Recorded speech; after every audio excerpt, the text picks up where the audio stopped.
another session shows your request to join Zoom room is not approved by the host. During keynote presentation session, participants can write question in the question and answer box. The question will be answered by the speaker during the Q&A session after the presentation. During the parallel session, participants can write their question in the chat box. The question will be read by moderator in allocated time. Certificate for participants will be distributed only when they join all the series of events in seminar, keynote speech, and parallel session, and attendance will be short and each session. Itu tadi notes for participant, kemudian note for and then note for presenter. The parallel sessions are conducted in 5 virtual room Zoom meeting. There will be a host and moderator in each room. The moderator will be provide assistance in A, moderating the session, and B, checking the presentation time. The host will provide technical assistance related to virtual room. There are 2 parallel sessions in each room, accommodating 5 and 6 presenters. The time allocated for paper presentation each room is 90 minutes. Each presenter will be have 10 minutes for presentation and question and answer. The remaining 5 minutes is allocated as presentation this each session. Screen sharing is operated by each presenter. Certificate for present Certificate for presenter will be distributed only when they join all of the series of events in the seminar, keynote speaks, and the parallel session. The attendance list will be shared at the end of each session. When joining a Zoom room, presenter must rename themselves using the Zoom ID that can obtain at program schedule in the web of the ECADEX. All session will start on time and late attendance is not allowed 15 minutes after the session has started. Please check your connection beforehand.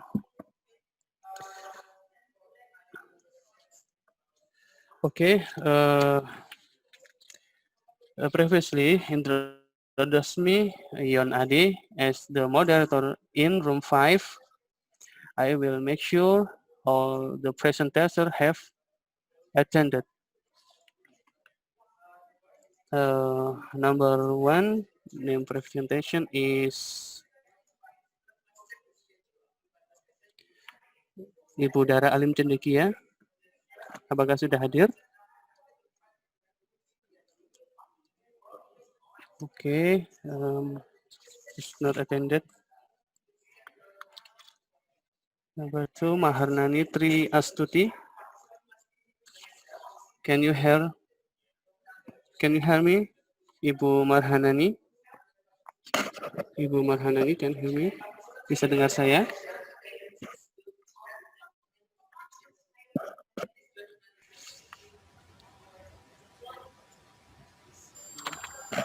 Halo, Ibu Marhanani. Oke, participant number 3, Tiana Ulfa. Iya, Pak. Dengar. Oke. Dengar ya? Iya. Number 4, Aurelius Rivonus Lolong Teluma.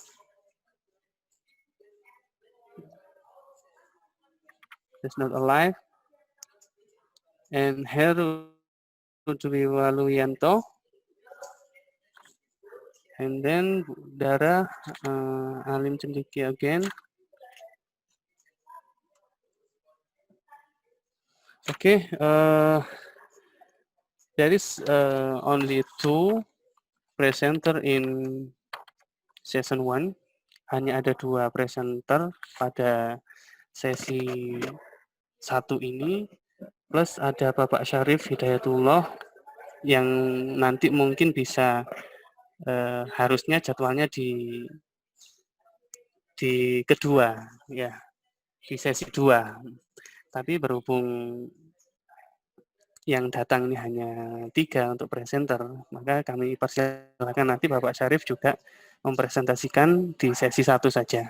Nanti tidak perlu presentasi lagi di sesi yang kedua. Baik, Thank you. untuk yes, you're welcome, Mr. Syarif Hidayatullah. For presenter 1, Mrs. Marhana Nitri Astuti, with the title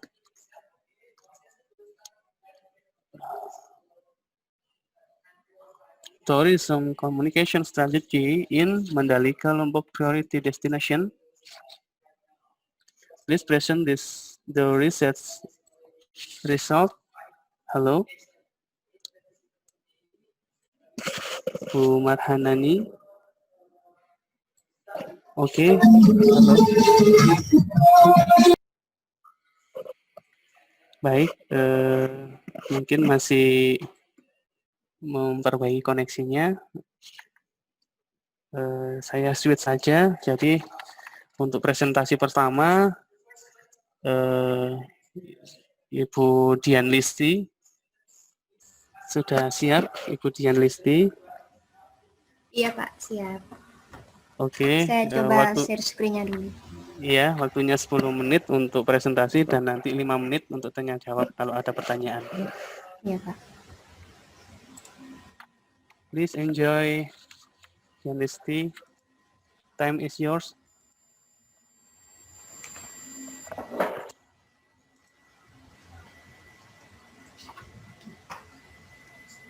Assalamualaikum warahmatullahi wabarakatuh. Waalaikumsalam warahmatullahi wabarakatuh. Terima kasih kepada Bapak Yonade sebagai moderator yang telah memberikan saya kesempatan. Jadi di kesempatan kali ini saya akan menyampaikan terkait perancangan Environmental Graphic Design atau disingkat dengan EGD yang berfungsi untuk meningkatkan citra Kampung Sanan sebagai kampung tematik Kota Malang. Yang pertama terkait dengan Environmental Graphic Design ini atau mungkin biasa dikenal dengan grafis lingkungan, itu merupakan segala bentuk grafis yang berada di sebuah lingkungan, termasuk diantaranya seperti petunjuk arah, kemudian papan informasi, ornamen grafis, atau kemudian tulisan nama pada bangunan atau dengan bentuk 2 maupun 3 dimensi. Yang mana ketika kemudian environmental graphic design ini disajikan dengan cara yang menarik, itu akan meningkatkan kualitas lingkungan itu sendiri. Kali ini studi kasus yang kemudian saya ambil yaitu Kampung Sanan, yang mana menjadi salah satu potensi dari Kota Malang sendiri, yaitu sebagai salah satu pusat UMKM yang ada di Kota Malang sebagai produksi tempe, mungkin yang banyak kita tahu, yang di sana tidak hanya memproduksi tempe olahan mentah, tetapi juga sudah dikembangkan menjadi berbagai olahan lainnya seperti keripik dan juga nugget tempe mungkin. Nah, di Kampung Sanan ini, dari tahun 2016, Kampung Sanan sudah dinobatkan sebagai kampung tematik Kota Malang dengan sektor perekonomian, yang mana penghasilan dari Kampung Sanan sendiri memang lebih besar daripada kampung-kampung tematik yang ada di Kota Malang, yang kemudian dari adanya penobatan sebagai kampung tematik, ternyata Kampung Sanan ini mengembangkan lingkungannya itu kepada objek-objek wisata seperti tempat taman edukasi yang mana tidak didukung dengan lokasi Kampung Sanan itu sendiri.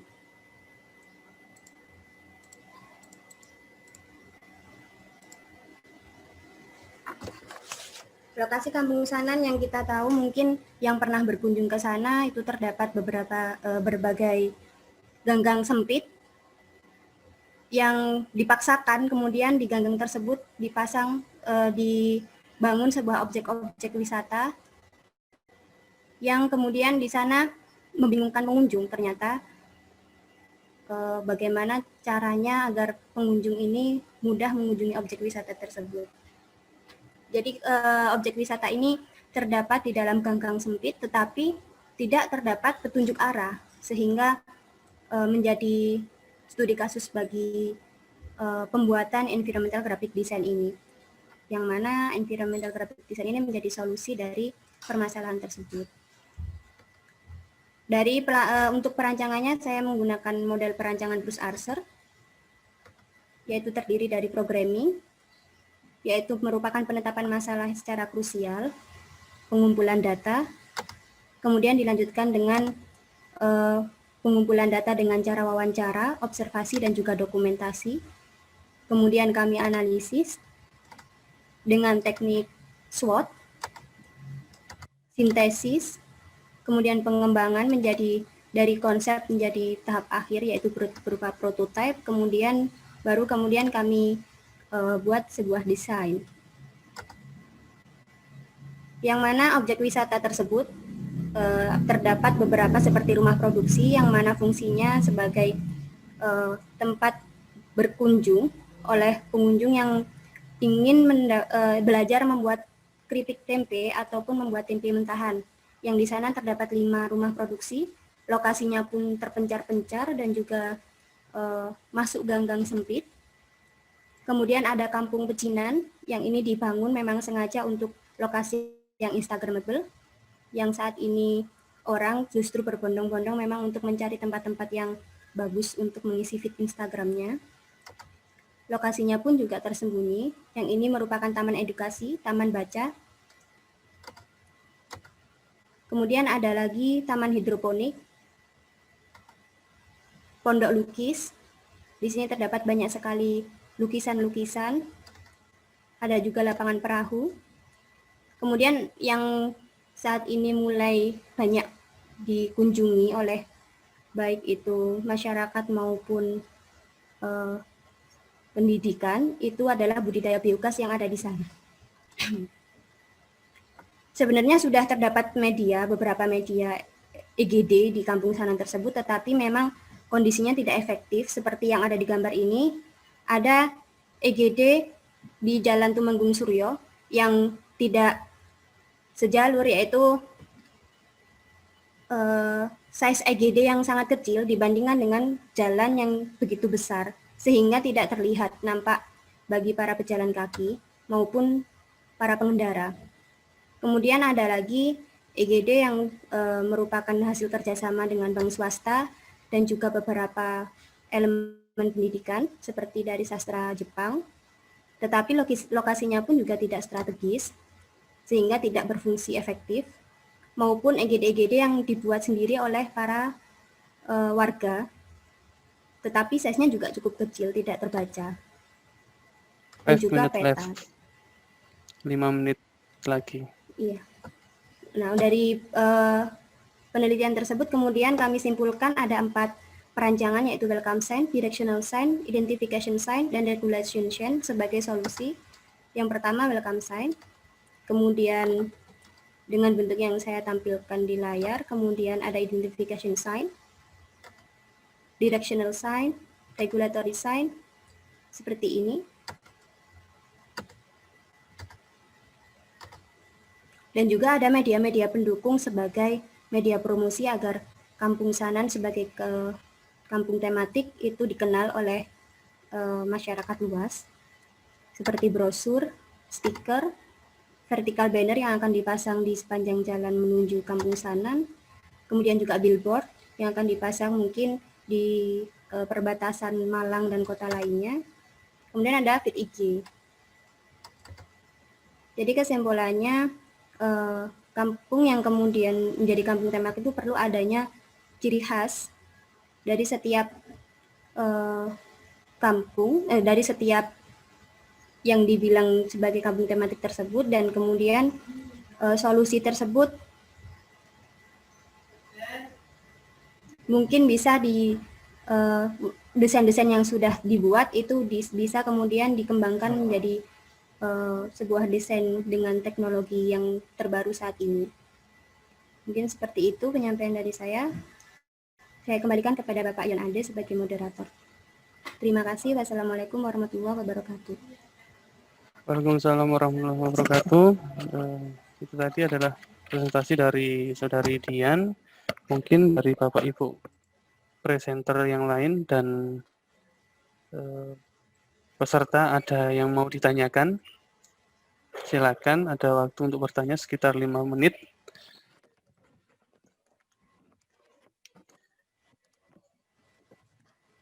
Kalau ada pertanyaan dari Bapak Ibu, dari Ibu Marhanani mungkin, atau dari Bapak Syarif, atau dari Bapak Wido, silahkan kalau ada yang mau bertanya, waktunya masih ada 5 menit. Saya masih di jalan nih, nanti adik-adik ya. Baik Pak Wido. Ada yang mau ditanyakan? Jika tidak ada, langsung saja saya lanjutkan ke presenter kedua. Terima kasih Dian sudah mempresentasikan hasil risetnya. Untuk presenter kedua, Ibu Marhanani Trihastuti. Silakan untuk share screen. Silakan memakai bahasa Inggris ataupun bahasa Indonesia.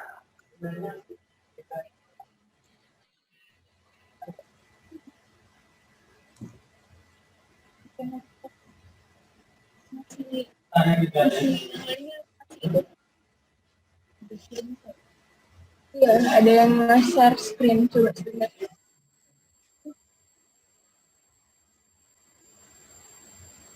Bapak punten. Oh, ini. Assalamualaikum warahmatullahi wabarakatuh. Bapak Ibu. Waalaikumsalam warahmatullahi wabarakatuh.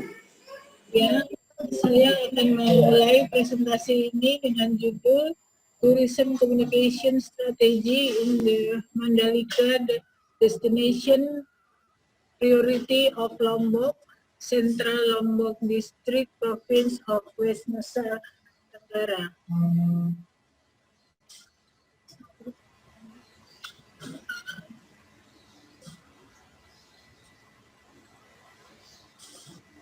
Introduction, saya akan menggunakan bahasa Indonesia saja.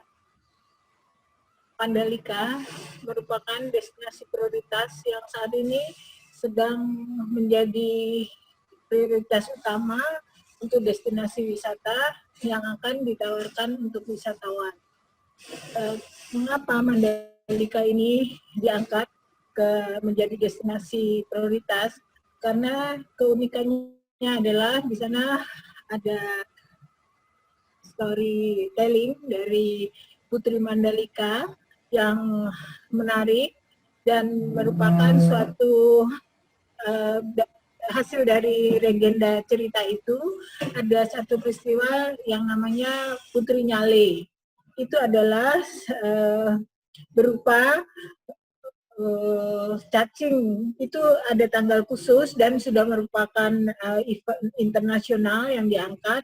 Jadi dia berupa putri yang cantik sekali, kemudian dia banyak digemari oleh putra raja yang lain, sehingga dia bingung untuk memutuskan, sehingga akhirnya dia membuat sayembara.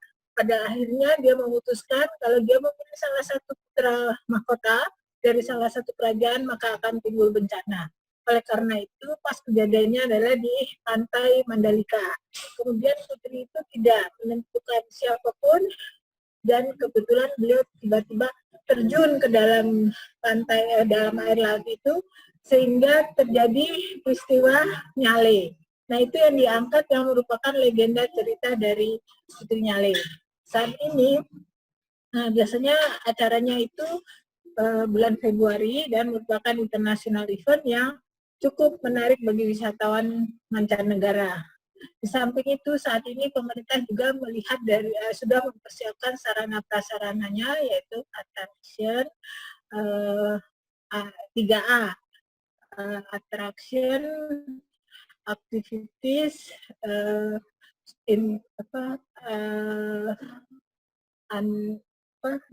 infrastruktur. Dan mulai juga dipersiapkan akomodasi yang bertaraf internasional. Kemudian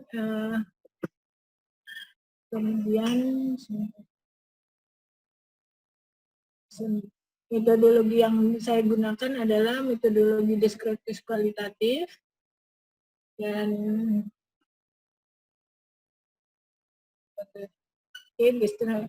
metodologi deskriptif kualitatif dengan analisisnya yaitu analisis SWOT. Kemudian mohon maaf ini cuacanya kebetulan hujan deras. Nah, di sini saya menggunakan beberapa teori. Yang saya angkat adalah salah satu strategi komunikasi pariwisata. Sesudahnya. Mohon maaf di sini sedang hujan deras sehingga agak sedikit nggak begitu jelas. Nanti sana. Next. Nah, ini adalah legenda of Mandalika yang tadi saya ceritakan. Kemudian potensial dari Mandalika, baik dari wisata alam, budaya, maupun wisata lainnya. Ini potensi tourism atraktif.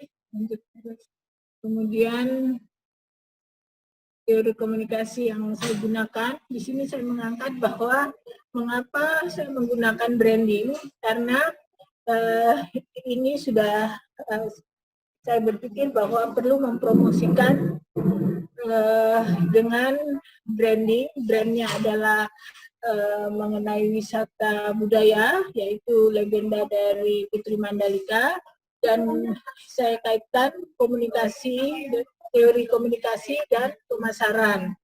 Saya menggunakan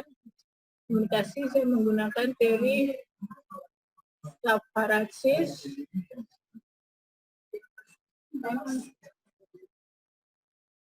Nah, ini teori Kavaratsis, dia terdiri dari primary communication, second komunikasi, dan tertiary komunikasi.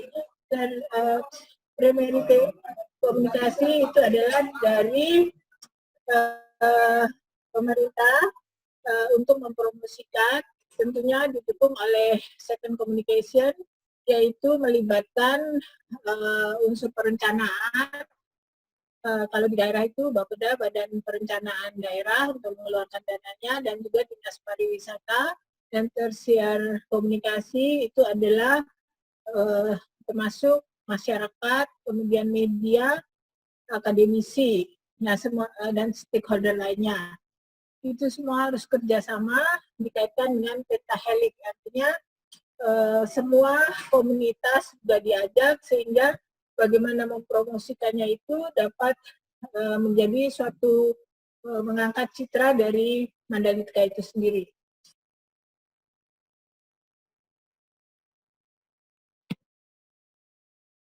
Ini tadi saya sudah jelaskan mengenai the primary communication, kemudian secondary communication, dan tertiary communication.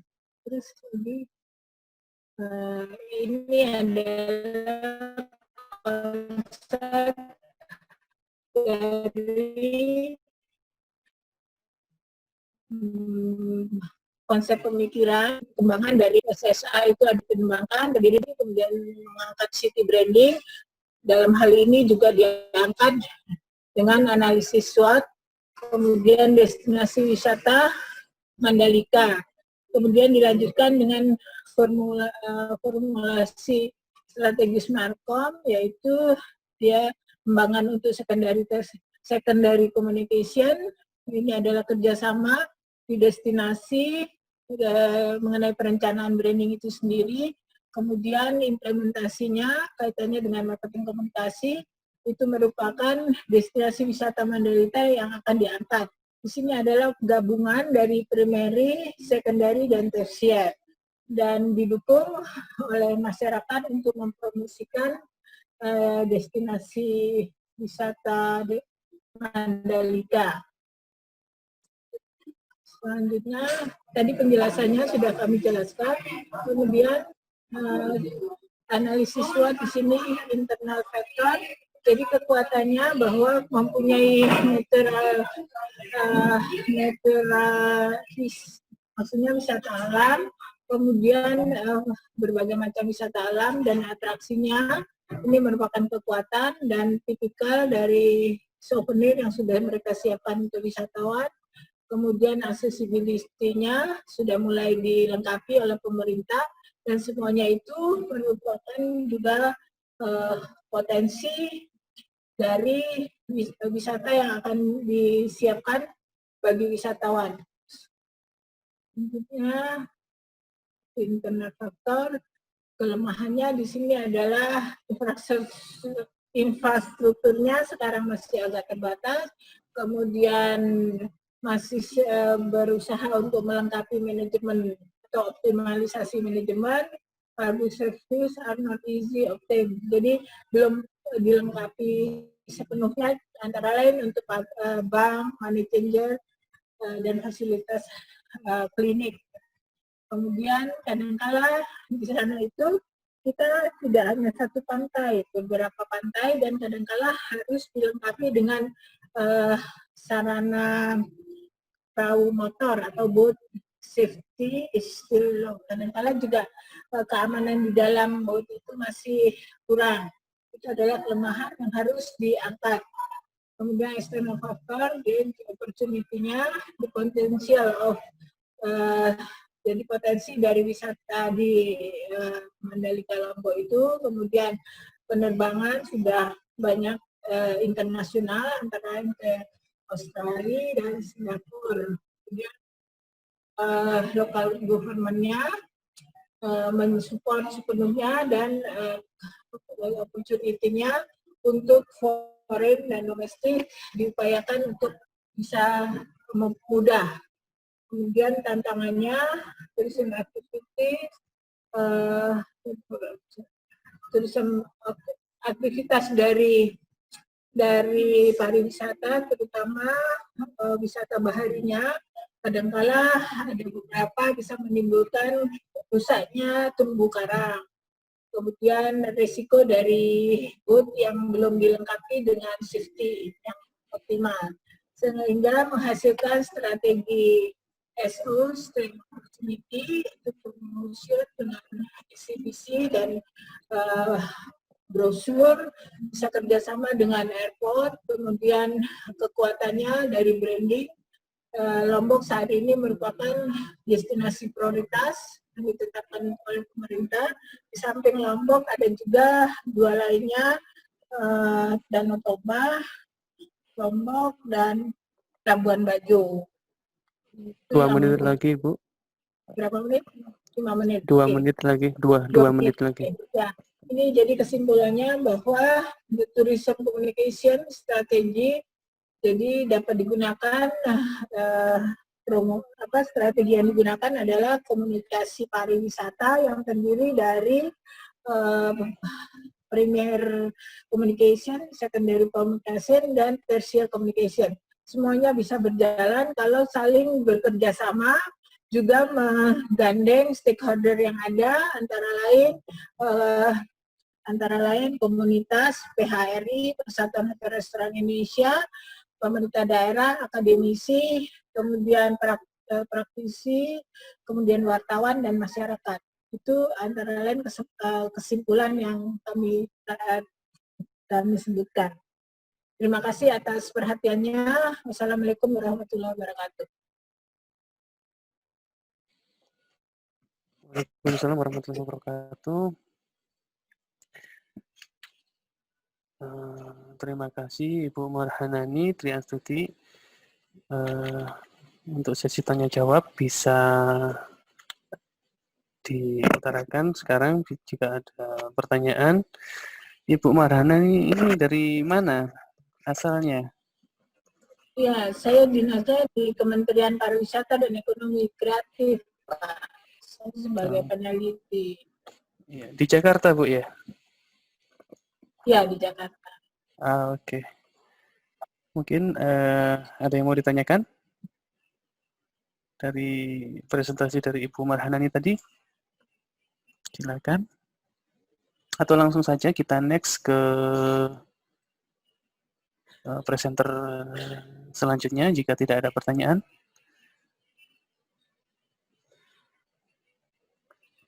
Ada? Tidak ada? Oh, baik, Ibu Maharnani, terima kasih atas presentasinya. Stay on in the room 5. Untuk selanjutnya adalah presentasi dari Bapak Syarif Hidayatullah yang akan kita simak seharusnya di sesi 2, tapi karena beliau sudah masuk ke di sesi 1 dan peserta rupanya masih belum on, maka silakan Bapak Syarif untuk mempresentasikan risetnya. Silakan Bapak.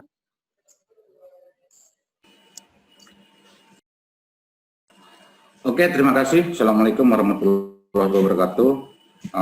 Moderator yang saya hormati dan teman-teman, para peneliti yang berbahagia. Ini kalau Bapak saya, memang saya salah ruang Bapak, salah ruang, tapi seharusnya tadi saya sesi kedua disampaikan, tapi karena saya lihat, saya lihat di grup harus masuk, saya masuk duluan, ternyata saya dipanggil. Oke, nggak apa. Jadi ya minta maaf, sebelumnya mungkin ada teman lain yang seharusnya paparan, tapi saya duluan, saya minta maaf. Gitu. Nah, judul saya, paper saya itu adalah The Effect the Perceived Trust on the Relationship Between Image Interactive Technology, the what behavior intention of online purchase of goods in Malang City. Saya Syarif Hidayatullah, and saya akan dibantu oleh Kensa Saputra sebagai companion presentation. Ini putra saya, jadi setiap saya presentasi, baik saya di Turki, saya di mana, saya kemarin di Malaysia terakhir, dia saya bawa, gitu. Saya bawa karena dia juga mau jadi dosen, jadi mulai sekarang saya pelajarin, saya minta maaf, tapi tanpa mengurangi makna dan rasa hormat saya akan memberikan sesuatu yang terbaik untuk di sini. Oke, Bapak Ibu sekalian, ini saya screen besar dulu. Oke, ini paparan saya. Seperti yang disampaikan oleh tadi pagi oleh Profesor Dr. Halim Aswara sebagai speaker kita tadi, saya sangat tertarik sekali, dan dia sudah mengatakan tadi, saat ini adalah industrinya adalah industri revolusi 4.0. Ini baru saya buat, tadi saya lihat tadi. Terus the social revolution-nya untuk 5.0. Itu saya ambil, karena kan kalau kita orang informasi dan orang kita kan harus lebih update gitu. Nah, ini update-nya. Dan dikatakan ini semakin kompleks masa saat ini. Nah, kompleks itulah kenapa saya meneliti tentang namanya image interaktif teknologi ini, gitu kan? Karena zaman manual interaktif tadi berubah menjadi zaman digital dan sebagainya. Ini tradisional modern dan menjadi post modern. Oke. Next, seperti saya sampaikan tadi untuk session English-nya, with my son, because my English is broken. Okay, my son. Okay. So there are some critical points in this list.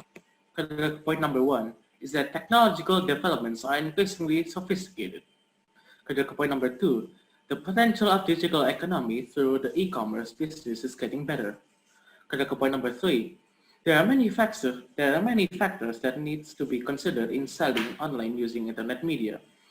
Point number 4, online transaction or trades also have high potential risk, so that high trust from e-commerce is required. So this is the formulation of the problem. The image interactive technology affects perceived trust. Image interactive technology also affects behavioral intention, and perceived trust affects behavioral intention. Then the last one is that image interactive technology affects behavioral intention through perceived trust. This is a much more similar framework so you could understand. Now, these are our research methods. Number 1 is the types of research. Number 2 is focus. Number 3 is our location. Number 4 is the population and sample. And the last one is analysis technique. Now, types of research. These types of research is exploratory research. The focus part is behavioral information system using social media. And our location is Malang City. The population and sample. The population of all people who have been online shopping samples are 190. Now, the analysis technique, we use a descriptive statistical analysis, path analysis, and hypothesis testing. Now, back to my dad. Oh. From English to Bahasa Indonesia. Oke. Saya lanjutkan tentang hasilnya. Untuk ada dua persamaan, karena disampaikan oleh rekan kami tadi, disampaikan kami menggunakan namanya analisis jalur atau path analysis. Jadi kami menggunakan model 1 dan model 2. Model 1 yang kami gunakan adalah Y1 atau disebut dengan perceived trust, itu terhadap namanya tadi behavior intention. Nah, hasilnya, the result is hipotesis pertama yang mengatakan image interactive technology berpengaruh terhadap perceived trust itu hasilnya signifikan.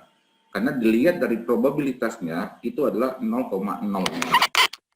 Selanjutnya, untuk hipotesis yang kedua, image interactive technology berpengaruh terhadap behavior intention itu ternyata hasil penelitian kami tidak signifikan. Karena apa? Karena itu dikatakan nilai untuk namanya probabilitas itu 0,060. 0,60 itu lebih besar dari standar untuk alfa yang kami standarkan, 0,05. Bisa dikategorikan tidak signifikan.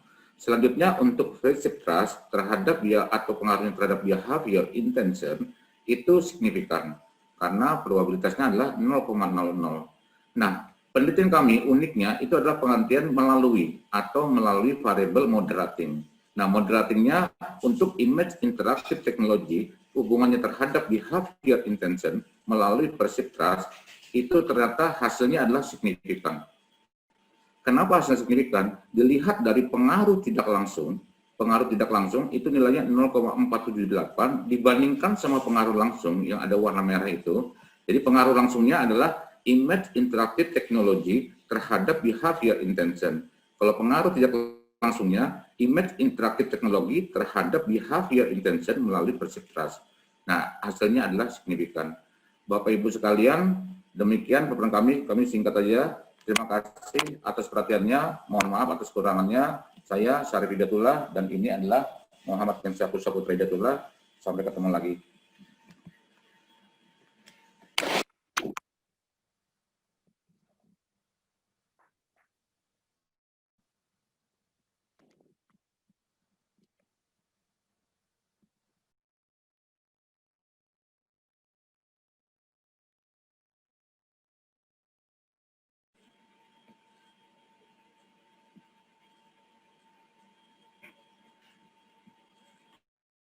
Enggak kedengaran Pak Moderator, saya kembalikan.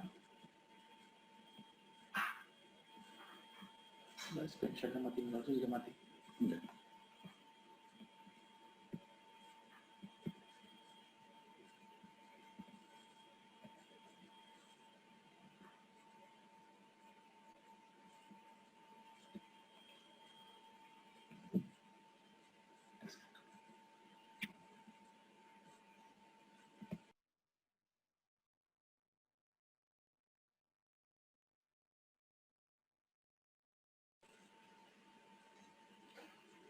Oke, sewaktu ini saya kembalikan ke moderator. Untuk moderator Pak Yon, suaranya nggak kedengaran.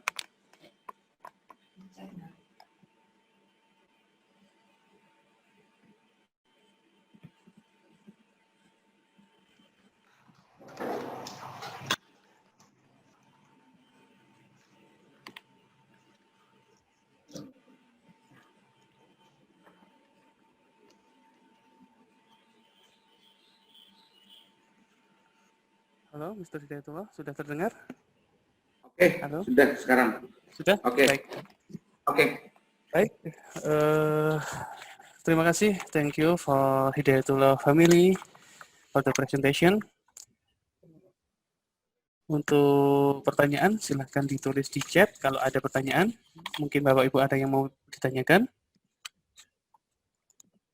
Atau langsung saja ini, kita langsung ke presenter selanjutnya. Bapak Aurelius sudah hadir di sini. Bapak Aurelius sudah bisa mendengar saya? Can you hear me? Sudah bisa. Sudah bisa. Sudah. Okay. Thank you for the presentation for Mr. Aurelius with the title is Rinjani Ecotourism in the Story of Local Media Eco-Journalism Practice. Please present the result in 10 minutes. Please enjoy, Mr. Aurelius. Time is yours. Oke, thank you Mr. Yon Ade.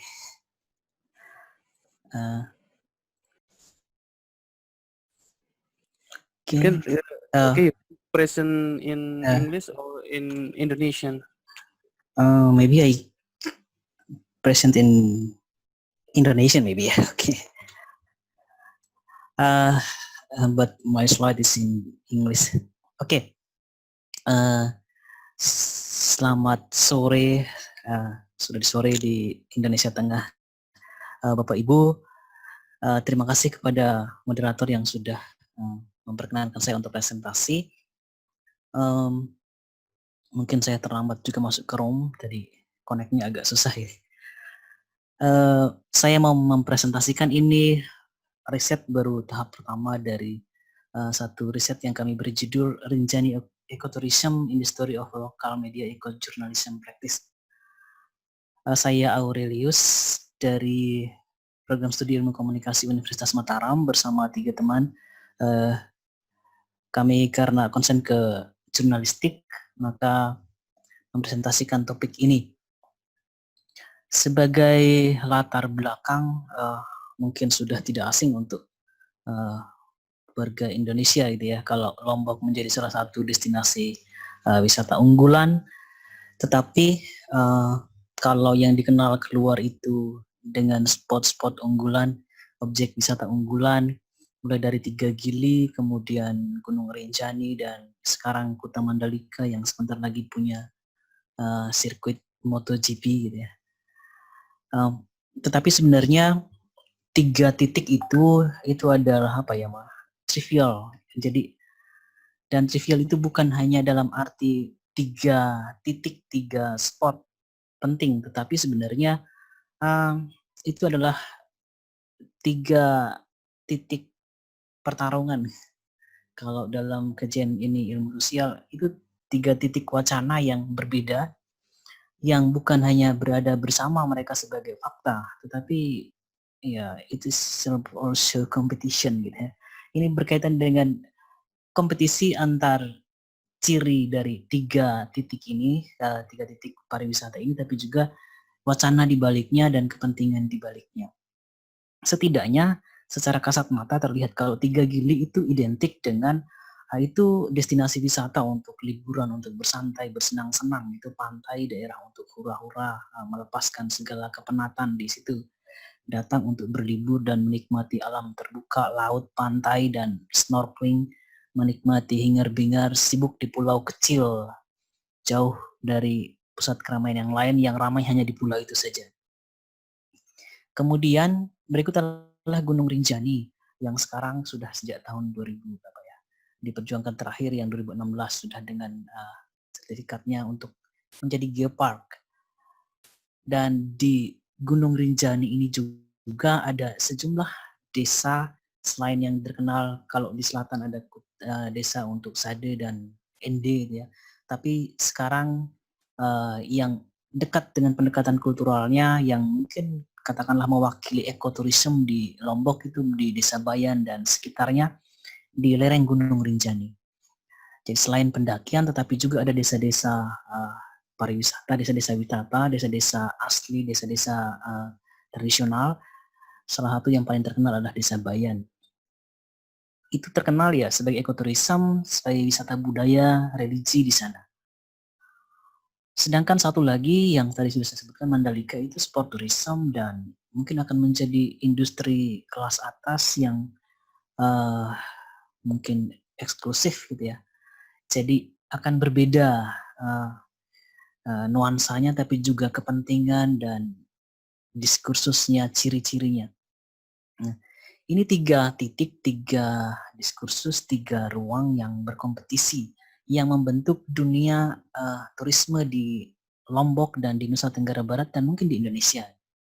Nah, kalau untuk ekoturism sendiri, karena ini kami fokus ke ekoturism, sejauh dari literatur memang yang paling penting kalau untuk ekoturism itu, kalau mau mengembangkan ekoturism itu kan tujuannya untuk sustainability ya, untuk keberlanjutan semua aspek, terutama nature and culture gitu ya.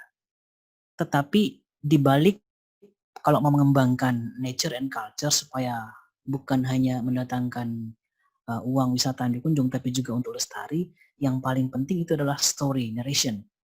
Kisah penting, kisah dikatakan suci itu ya.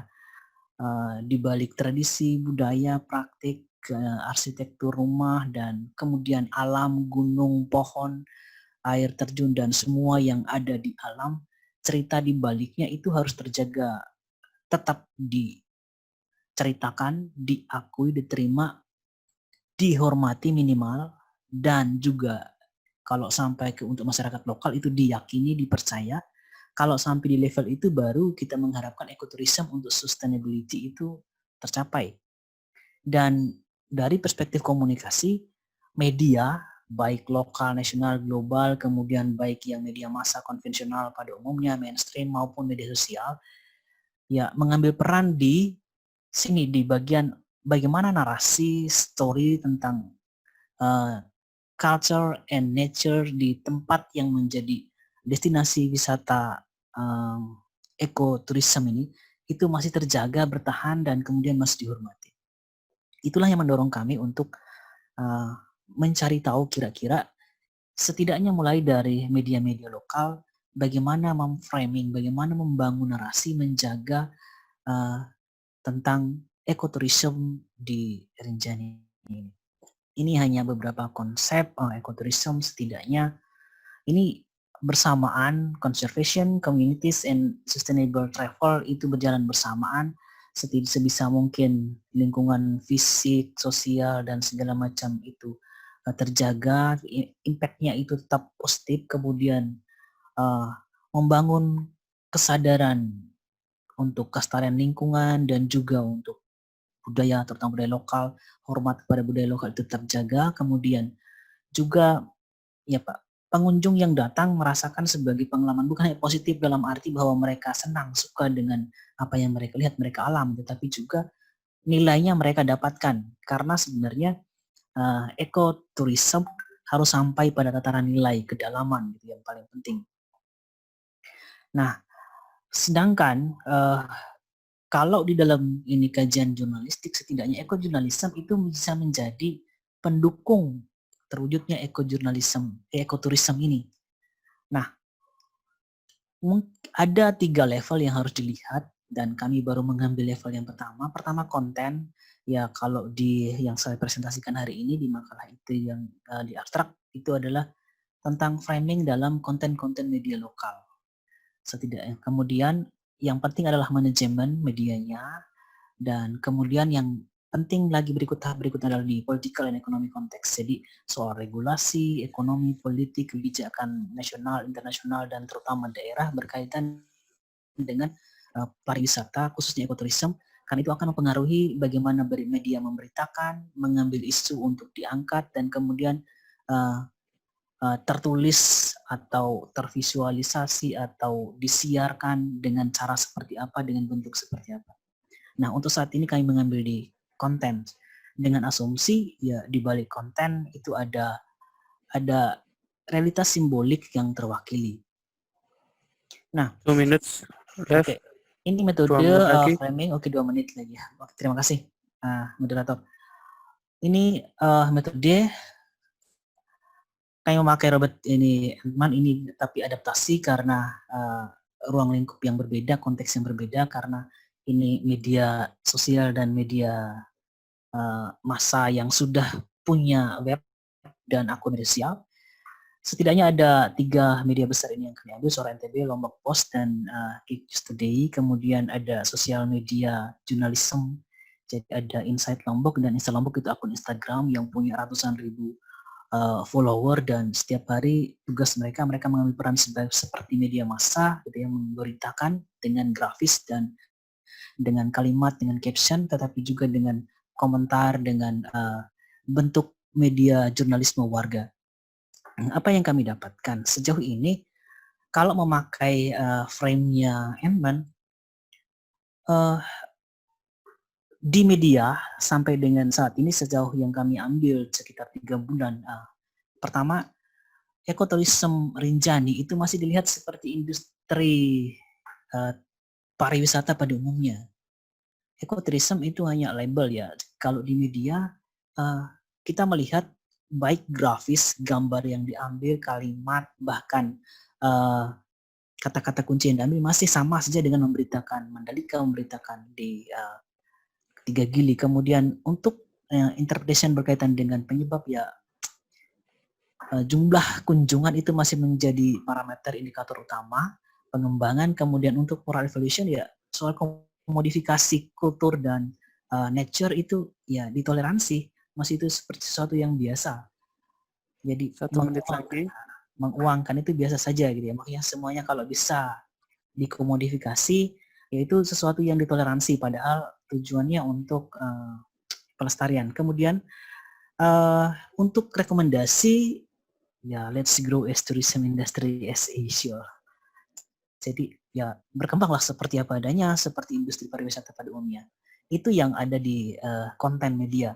Kami belum masuk pada level manajemen, karena bagaimanapun akan dibalik itu ada apa, kemudian konteks politik dan ekonomi yang mempengaruhi konten itu menjadi seperti apa, itu kami belum masuk sampai di sana karena ini masih dalam proses penelitian, belum ada FGD karena pandemi ini, jadi kami menunggu waktu yang tepat. Oke, kesimpulan, Rinjani Ecotourism is described as part of major strategy for development of tourism industry. Therefore, generative construction on Rinjani's ecotourism oriented toward the development of tourism industry, not a big mission for environmental conservation and local culture. Thank you. Terima kasih, Pak Mr. Moderator. Terima kasih. Thank you for Mr. Aurelius. Mungkin ada yang mau ditanyakan dari risetnya Bapak Aurelius tadi. Silakan. Mungkin ada yang bertanya. Waktu masih ada sekitar 5 menit untuk tanya jawab. Bapak Ibu jangan lupa untuk mengisi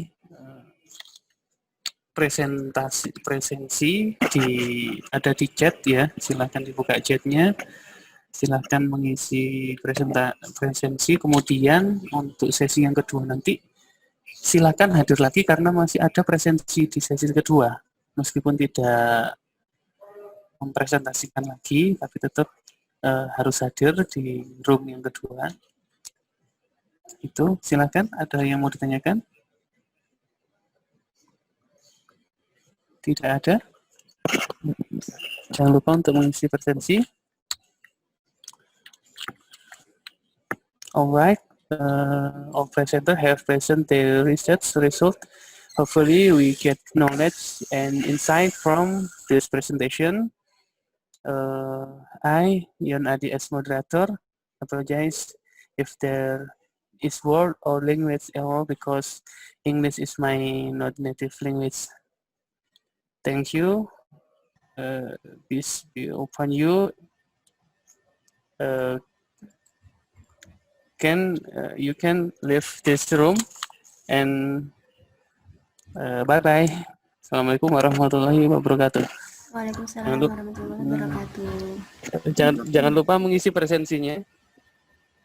Bisa live sekarang.